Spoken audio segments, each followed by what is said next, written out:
les ingénieurs qui ont construit l'île Maurice. Depuis l'arrivée des Français en 1715, tout ce qu'ils trouvaient dans l'île Maurice, qui est le port, qui est le chemin, qui est l'adduction d'eau, le captage d'eau, la distribution d'eau, c'est les ingénieurs qui le font. Aujourd'hui, toute une transformation qui peut faire depuis cette époque-là, nous avons un grand barrage, nous faisons l'irrigation, nous pouvons planter des cannes, nous pouvons planter des produits vivriers.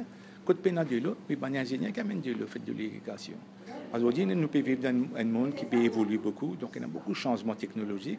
C'est les ingénieurs qui sont à l'avant-garde qui font ce travail-là. Donc, au-delà de ce que nous faisons, nous pouvons envie aussi mettre un petit peu en exergue les qualifications et les qualités, la formation des ingénieurs dans l'île Maurice. Nous pouvons promouvoir au niveau mondial la qualité des diplômés dans l'ingénierie Maurice. Donc, c'est ça que nous pouvons faire à travers le Engineering Accreditation Board, qui est en conforme avec une association mondiale qui s'appelle Washington Accord.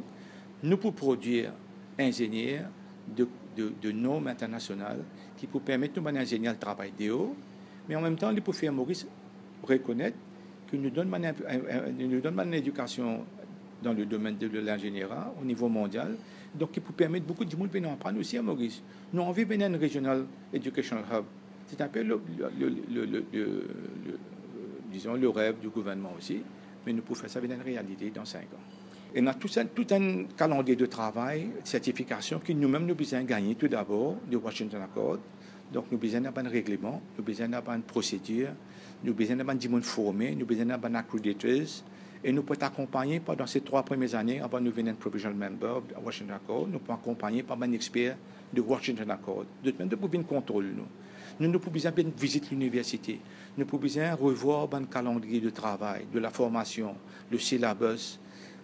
Nous besoin de laboratoire, de l'université, pour qu'ils sachent l'éducation qu'ils doivent donner, la formation qu'ils doivent donner, avec l'équipement qu'ils doivent donner, de capable de donner ça niveau d'éducation que nous pouvons attendre des autres. La conférence là, ce thème, c'est Engineers' Contribution to Development, the Past, the Present and the Future. Qui nous fait tout ce temps-là, qui nous peut faire aujourd'hui dans le monde qui a beaucoup de mutations, qui a beaucoup de changements, comment nous peut adapter nous.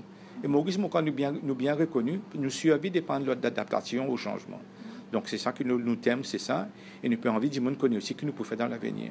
So, l'Accreditation Board, c'est une grande étape. Nous pour le 21e pays au monde, valeur d'aujourd'hui, qui peut embrasser ça, qui peut faire ça, qui peut gagner ce statut-là. Il est énorme ça. Dans le monde, quand on a 200 pays, un petit pays comme Maurice, avec une population de 1,3, une petite superficie, nous avons cette ambition-là. Et pas seulement l'ambition, nous pouvons faire ça arriver là, mais dans la réalité.